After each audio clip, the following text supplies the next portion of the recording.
اذنك يا سياده المستشار، الملف الموسيقار حلمي بكر اتقفل نهائيا كده؟ لا، هو الموسيقار حلمي بكر هشام ابنه مسافر بكره وعمل توكيل، لان انا ما بخشش في قضايا ميراث. يعني انا طلبت منه يعمل توكيل لمحامي تاني عشان يشوف في الميراث، لانه هو الوارث الاول يعني ليه نص التركه تقريبا. فهو اعتقد عمل توكيل لمحامي، ده النصيحه مني انا.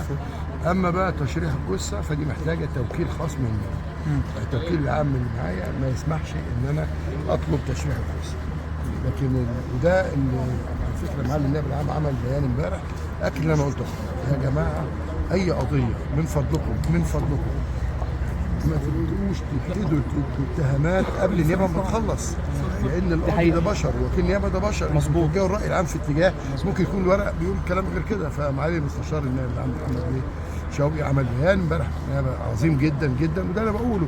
يا جماعه قضايا الراي العام ما تاثروش على القاضي. ليه ما تاثروش؟ القاضي بشر وكيل النيابه بشر. طب والدليل على ايه؟ ان في ماده في قانون العقوبات، الماده 187 بتعاقب كل من نشر او اذاع امورا من شانها التاثير على القاضي او وكيل نيابه في قضيه في تحقيق او في المحكمه. فمعالي النائب العام حسم القضيه امبارح.